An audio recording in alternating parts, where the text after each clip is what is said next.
Welcome to the Ultimate Sports Podcast. Today is Tuesday, April 23rd, 2019.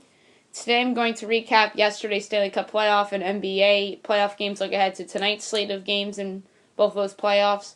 Baseball, go over last night's games, look ahead to tonight's games and a game that's currently in progress. A big NFL trade 2 days before the draft, and my 15th NFL mock draft and my best bet of the day as well.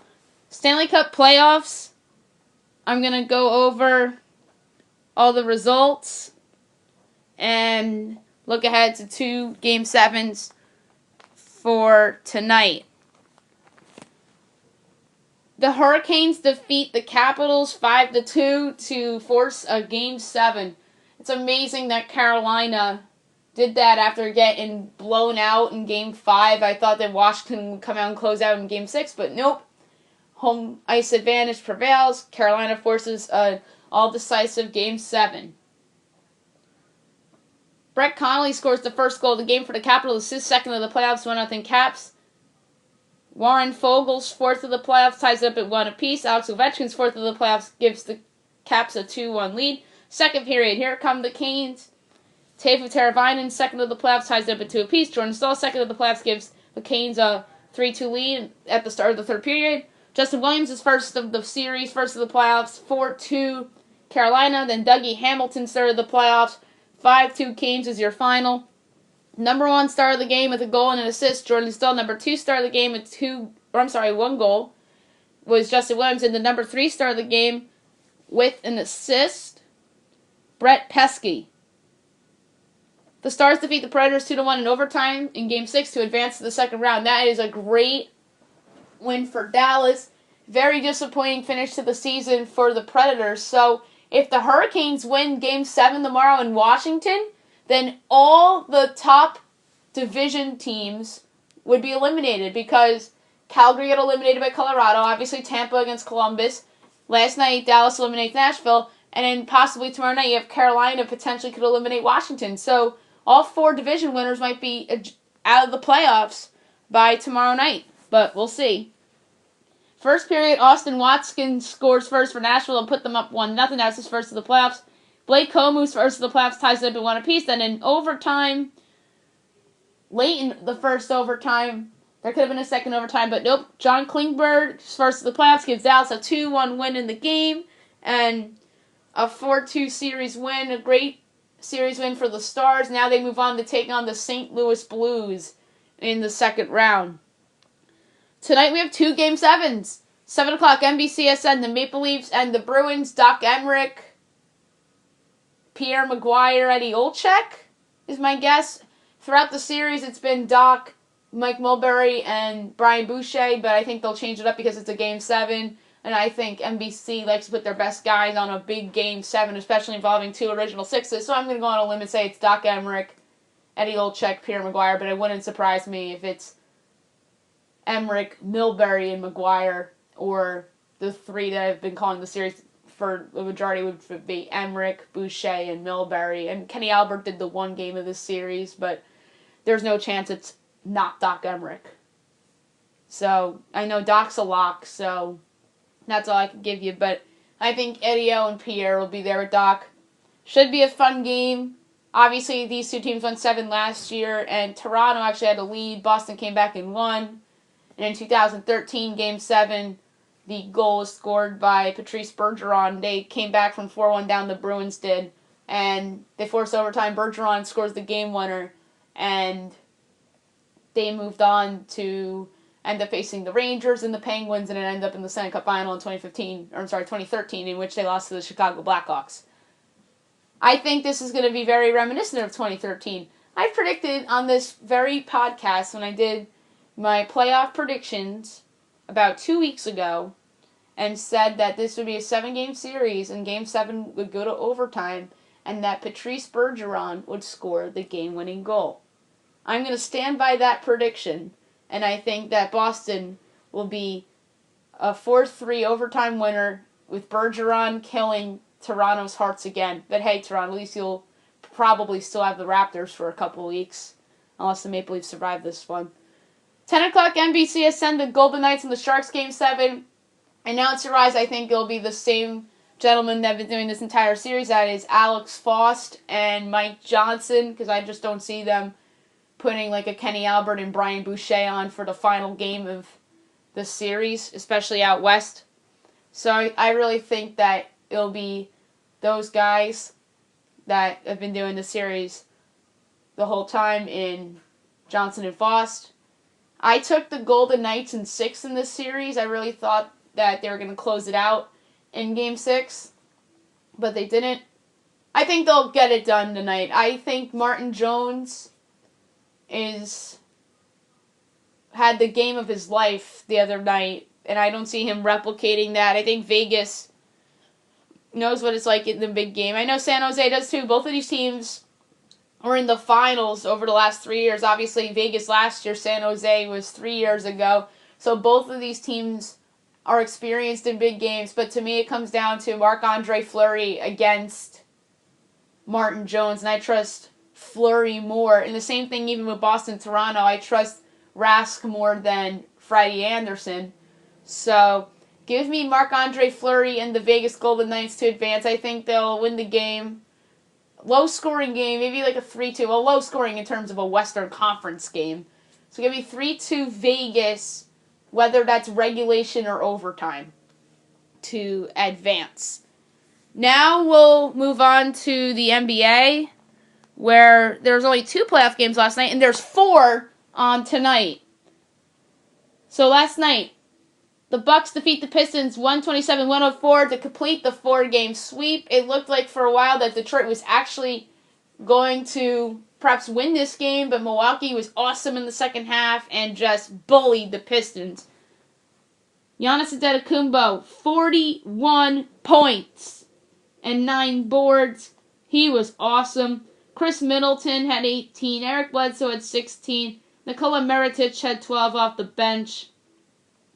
Meanwhile, for Detroit, Blake Griffin had 22. He fouled out, but had 6 assists and 5 boards. Andre Drummond had 15 and 12. Reggie Jackson had 26 and 7. Off the bench, Langston Galloway had 10, and Luke Kennard had 11. So, it's going to be interesting what the Pistons do. My guest yesterday, Ryan Berger, and I discussed what's next for the Pistons, assuming that they lose this game. And he suggested that he thinks there's a chance that Drummond would be on the move. Meanwhile, a team that staved off elimination last night was the Utah Jazz, who defeated the Houston Rockets 107-91. Me and Ryan Berger disagreed on this one. I didn't disagree with him when he was on the podcast. I happened to say it on my regular podcast like I'm doing right now when I made the picks yesterday that I disagreed with him. But I proved to be right. He was wrong, as Utah takes a game as it goes back to Houston for Game 5. Donovan Mitchell was okay. He had 31 points and 7 boards. Ricky Rubio had 18 with 11 assists. Jay Crowder had 23 off the bench. Derek Favors had 12, and Royce O'Neal had 11. So the Jazz went with small ball lineup there. James Harden had 30. Chris Paul had 23 with 8 boards and 7 assists. PJ Tucker had 13. Eric Gordon had 16. Their bench didn't do anything that came back to bite him. They were outscored in the fourth quarter 31-12 and did not hit a 3-point field goal. 4 games tonight, as I mentioned before. 7 o'clock on NBA TV. You have the Magic and the Raptors. I don't know who will be on the call tonight for this game. Maybe it's Pete Paranica, who's the TV voice of the Memphis Grizzlies. Maybe it's somebody else I'm not even thinking about. Spiro Ditas, maybe. But he's been on TNT more than NBA TV. So, Magic Raptors. Toronto's favored by 11.5. If Toronto wins, they obviously officially go to the second round. If Orlando somehow pulls off an upset like they did in Game 1, Game 6 will be back in Orlando later in the week. I'm going to go with the Raptors here at home. They are the by far better team. I think Game 1 was just an aberrational game when Kyle Lowry went 0 and DJ Augustine was just stupid hot in that game to single-handedly win that game for Orlando.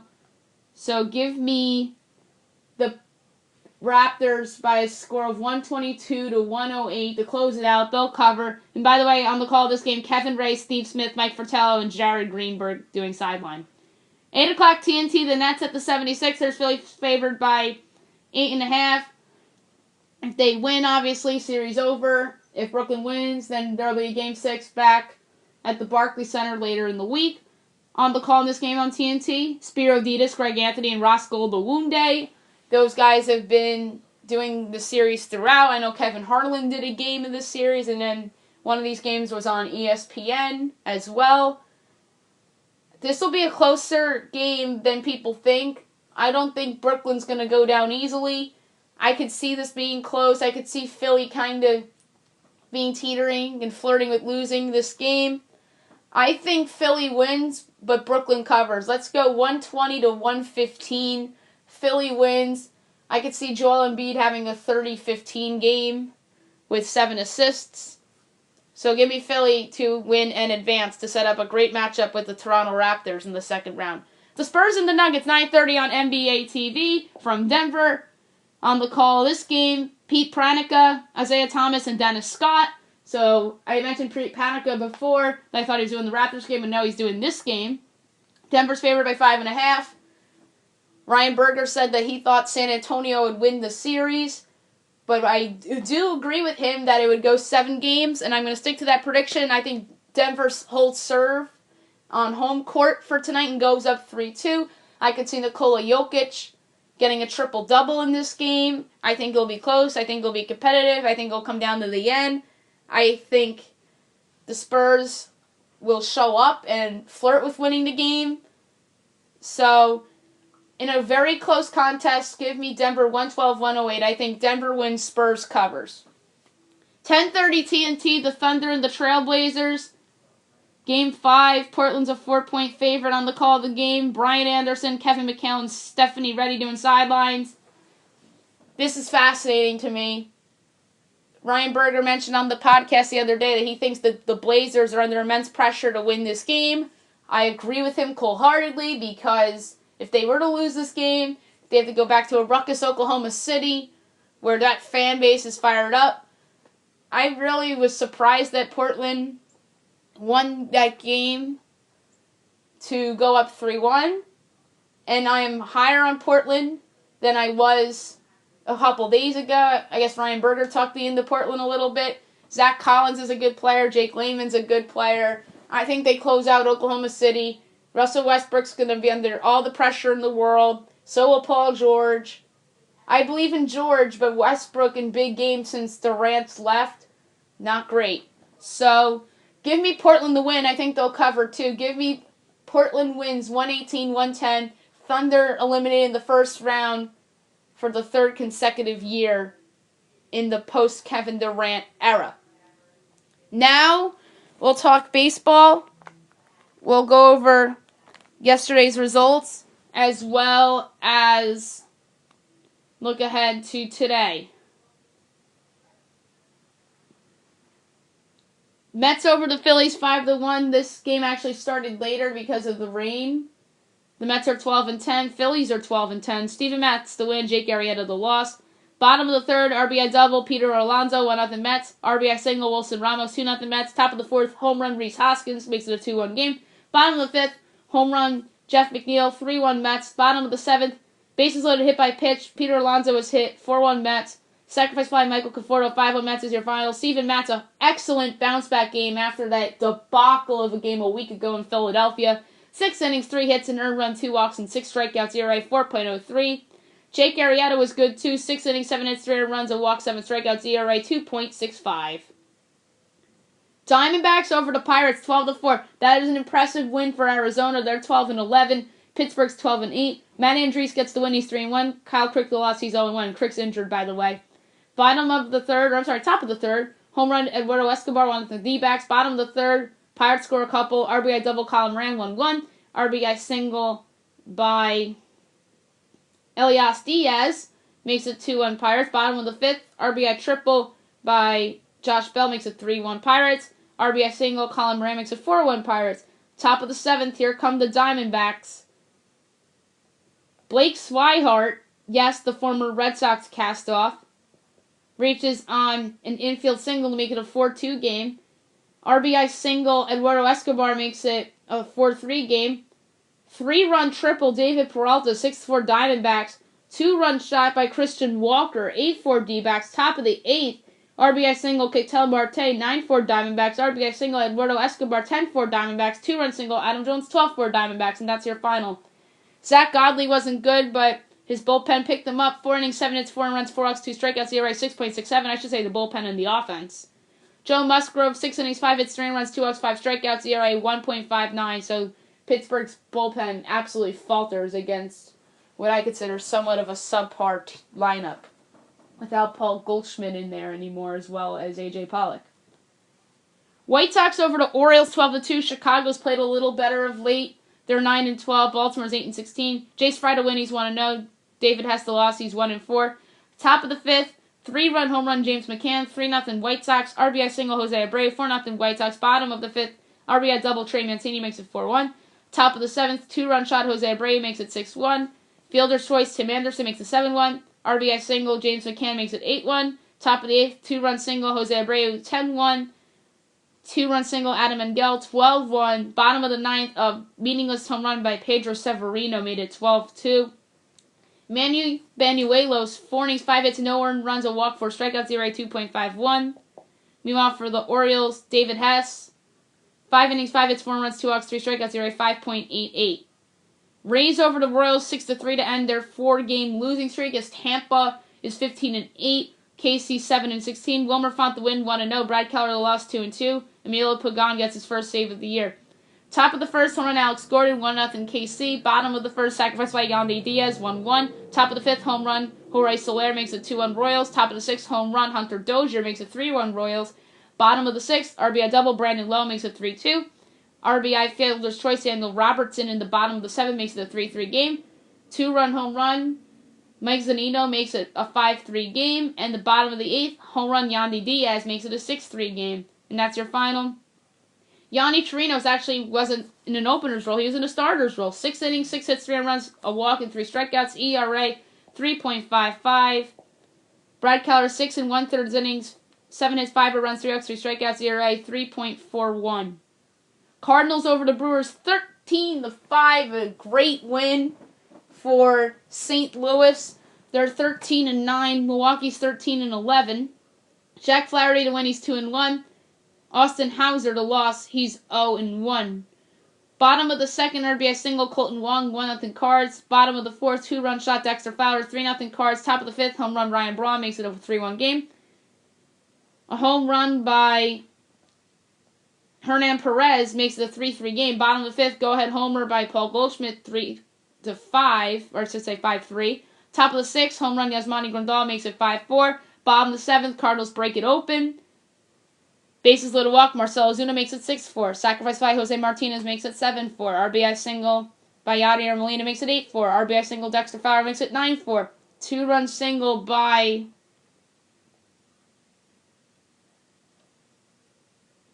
Lane Thomas makes it a 11-4 game.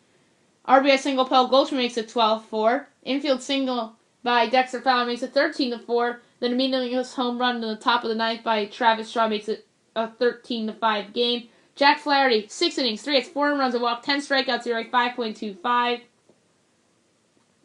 And making his big league debut, Adrian Hauser, not Austin, that's my bad. 4 innings, 9 hits, 5 runs, a walk, 3 strikeouts, ERA, an ugly 11.25. Twins over the Astros, 9-5, an impressive win for the Minnesota Twins. They're 13-7, Houston's 13-9. Jake Odorizzi to win, he's 2-2. Brad Peacock the loss, 2-1. Top of the 1st, 2-run double by C.J. Cron makes it 2-0. Top of the 2nd, home run by Jason Castro makes it a 3-0 lead for the Twins. Bottom of the 4th, RBI single by Josh Reddick makes it 3-1. Top of the 6th, the Twins break it open. RBI single Max Kepler makes it 4-1. 2-run score on and singled by Jorge Polanco, and there was an error by Josh Reddick, which allowed the 2 runs to score. That made it 6-1 Twins. Infield single Nelson Cruz makes it 7-1. Bottom of the 6th, home run Michael Brantley makes it 7-2. Bottom of the 7th, 3-run home run Carlos Correa. Astros make it interesting at 7-5. And the top of the 8th, Twins answer with the home run by Jorge Polanco to make it a 9-5 game. Good win for Minnesota. Jake Odorizzi, 5 2/3 innings, 8 hits, 2 runs, no walks, 2 strikeouts, ERA 4.37. Brad Keacock, 5 innings, 6 hits, 3 runs, 3 walks, 2 strikeouts, ERA 4.29. Rockies over the Nationals, 7-5. Nats were actually up 5-0 in this game. Rockies came back to win. Rockies are playing a lot better. They're 10-13 after starting 3-12, ironically enough. And Washington's 10-11. Sanguan O gets the win. He's 1-0. The losing pitcher dropping the 1-2 was Wander Suero, and the save Wade Davis. Top of the first. Or no, my bad. It was 5-2, and then the Rockies came from behind. I'm sorry. I thought I read that the Rockies were down 5-0 in this game. That was my bad. Top of the first, RBI single by Howie Kendrick scores in 2-0 Nats. Bottom of the first, RBI double, Nolan Arenado made it 2-1. RBI single, Ryan McMahon makes it 2-2. Top of the fourth, 3-run home run, Brian Dozier makes it 5-2. Bottom of the fifth, RBI single, Trevor Story makes it 5-3. There was a 2-run home run by Mark Reynolds tied up at 5. Bottom of the seventh, home run Nolan Arenado made it a 6-5 game. In the bottom of the eighth, a home run by pinch hitter Rafael Tapia made it a 7-5 game. That's your final. Tyler Anderson didn't last. 3 innings, 4 hits, 5 runs, 3 walks, 4 strikeouts, ERA of 12. Jeremy Hellickson, 5 innings, 9 hits, 5 runs, 2 walks, 4 strikeouts, ERA 4.34. Athletics over the Rangers 6-1. The A's are 12-13. Texas is 12-9. Chris Bassett the win 1-0. Mike Minor the loss 2-2. Bottom of the second, home run Stephen Piscotty 1-0 A's. Bottom of the third, sacrifice by Matt Chapman 2-0 A's. Bottom of the sixth, RBI double Chad Pinder makes it 3-0.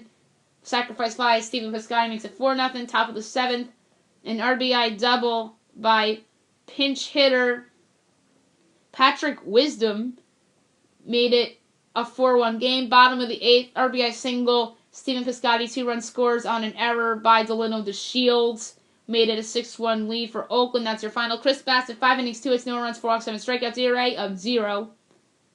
Mike Minor, 6 innings, 4 hits, 4 runs, 3 walks, 4 strikeouts, ERA 3.21. And Tigers Red Sox was postponed to this afternoon. That just went final. Tigers get the win 7-4. Boston had a 2-0 lead, and they coughed it. Detroit's 10-10. Boston's 9-13. Matt Boyd gets the win. He's 2-1.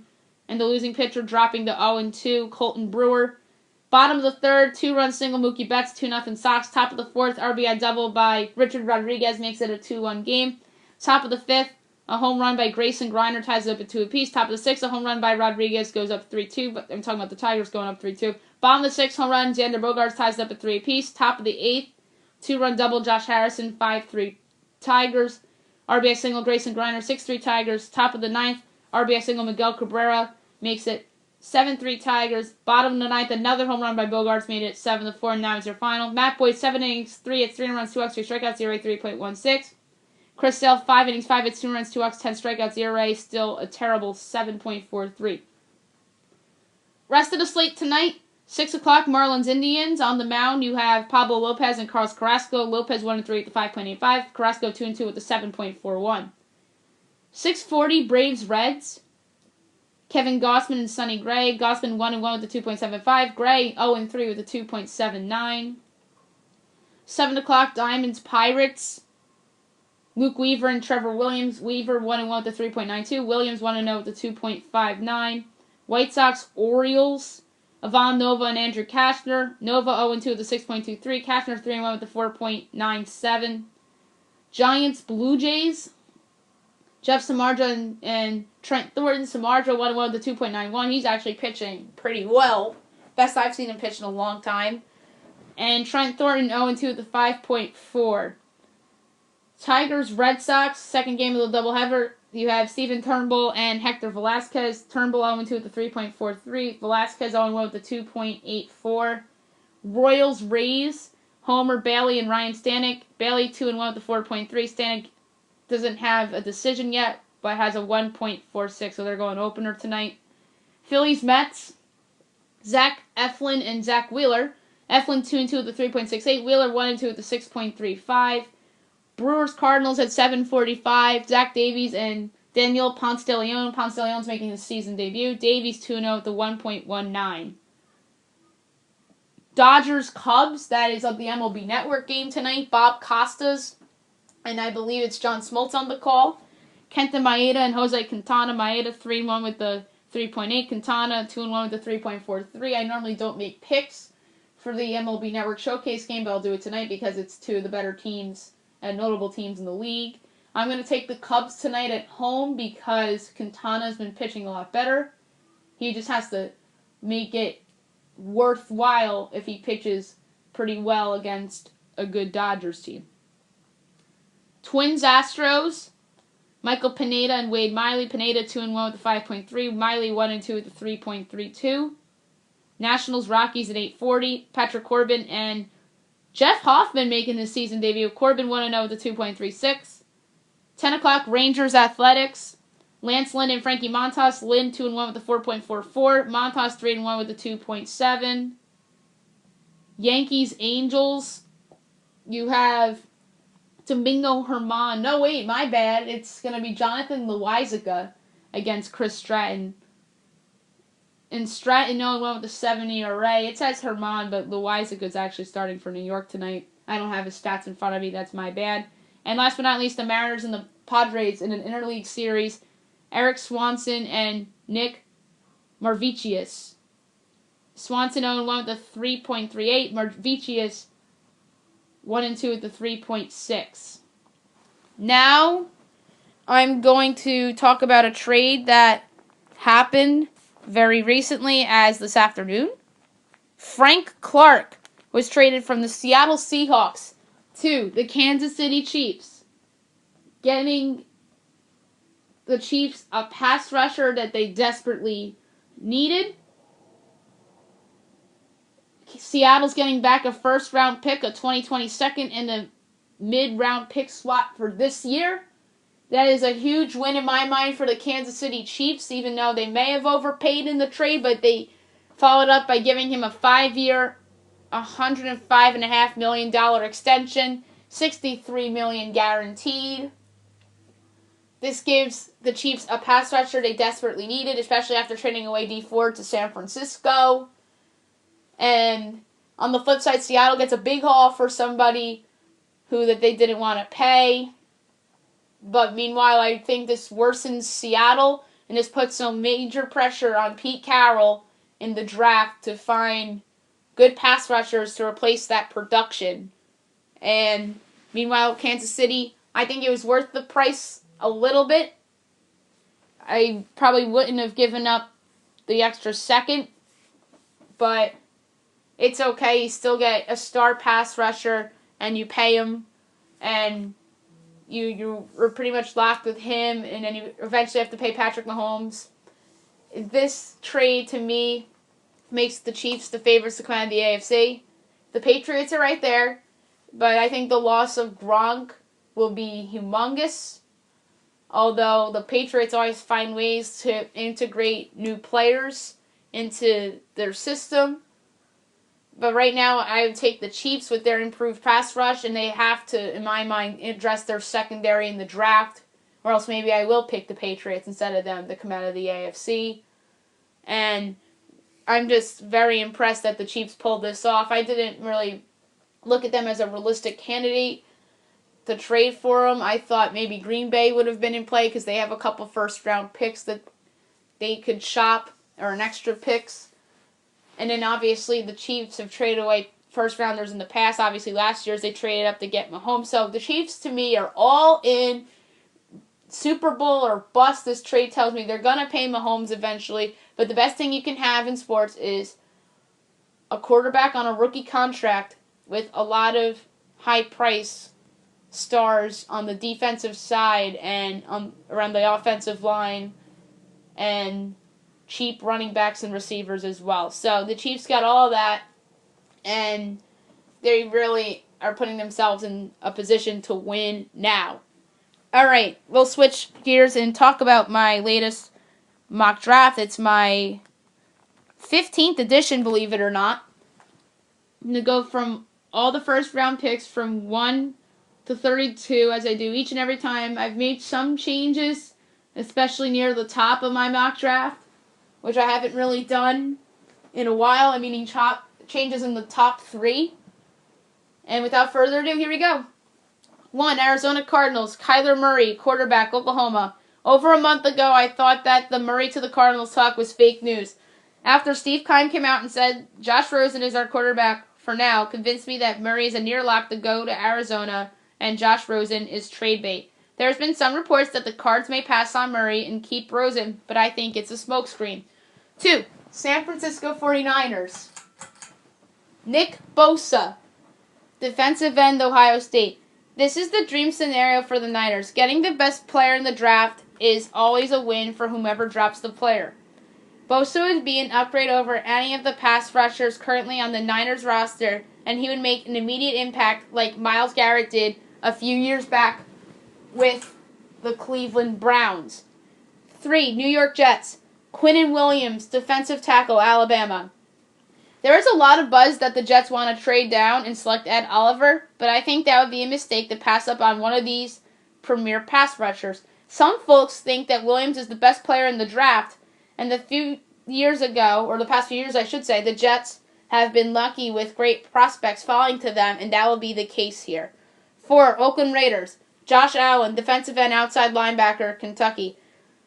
The Raiders snagged the last of the premier pass rushers in Allen, who is only going to get better. They really need to find somebody to replace Khalil Mack after failing to do so a year ago, and the versatile Allen is capable of doing that. 5. Tampa Bay Buccaneers. Devin White, inside linebacker, LSU.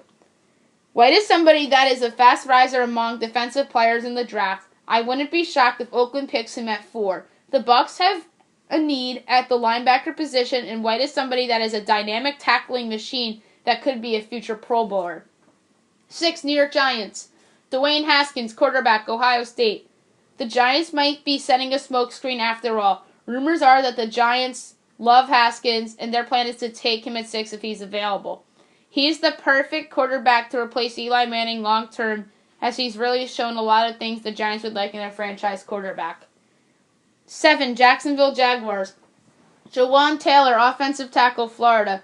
Taylor is somebody that has risen fast after a strong combine performance.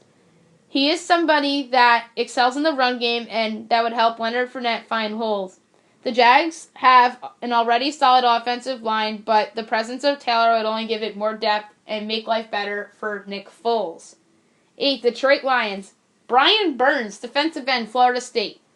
Yes, the team signed Trey Flowers in free agency, but it wouldn't be such a bad idea to double down on pass rush. Burns is somebody that is very athletic and has a ton of speed. There are better options than Burns at this spot, but there's a lot of smoke connecting the two sides here. 9. Buffalo Bills. T.J. Hockenson, tight end, Iowa.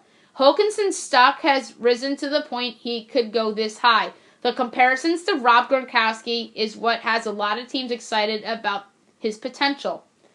The Bills need more weapons around Josh Allen, and Hockenson would be a starter for them right away. 10. Denver Broncos. Drew Lock, quarterback, Missouri. There's a lot of smoke about the Broncos passing on a quarterback for a defensive player again.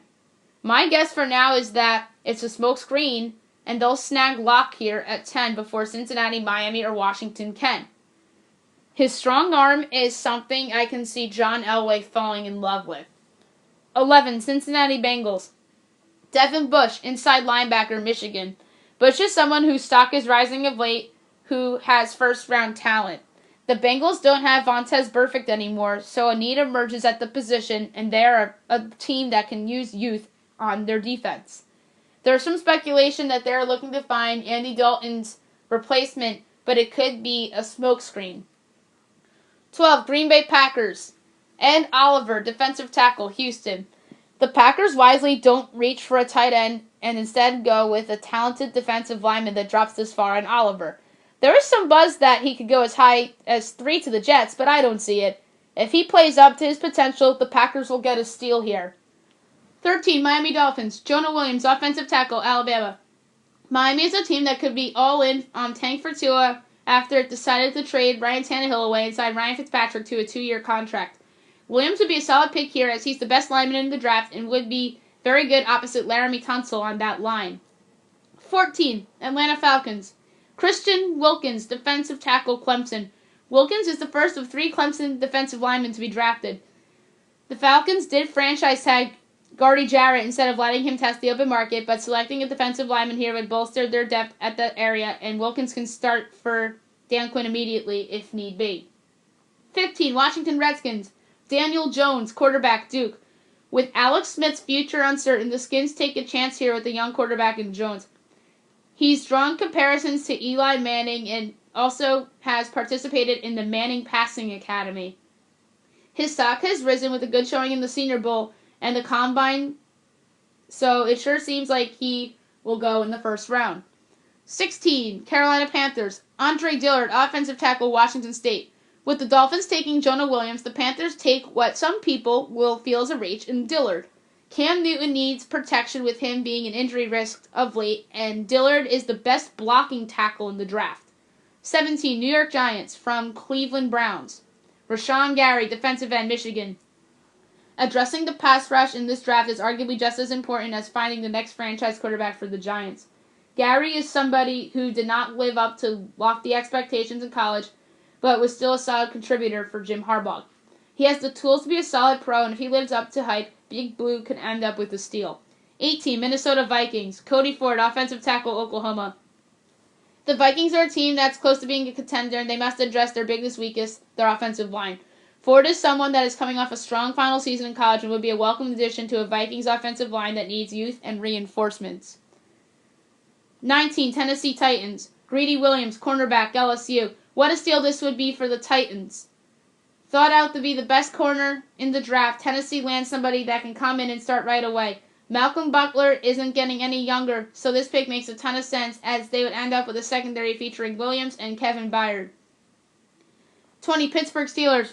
Byron Murphy, cornerback, Washington. Murphy falling this far would be somewhat of a steal for the Steelers. Yes, they absolutely need a wide receiver with the departure of Antonio Brown, but this wouldn't be a bad option considering their secondary isn't great either. 21. Seattle Seahawks. Montez Sweat, defensive end, Mississippi State. The Seahawks just traded away Frank Clark, so they have to improve their pass rush. They land a possible steal here with Sweat, who is very athletic and fast, and scouts have raved about his potential. 22. Baltimore Ravens. DK Metcalf, wide receiver, Ole Miss. Metcalf is somebody who could wind up a steal from this spot. This would be a nice weapon for Lamar Jackson, who needs a downfield threat guy to help his development. 23. Houston Texans. Dalton Risner, offensive tackle, Kansas State. The Texans had the worst offensive line in the sport a year ago, and they need all the reinforcements that they can use. Risner is somebody that can come in and start immediately for a unit that allowed a ton of sacks a season ago. 24. Oakland Raiders from the Chicago Bears. Noah Fant, tight end, Iowa. The second tight end comes off the board here as John Gruden lands somebody to have a new weapon for Derek Carr. Jared Cook is gone, and they can use more youth skill position guys, and Fant would be a nice fit. 25. Philadelphia Eagles. Juan Thornhill, safety, Virginia.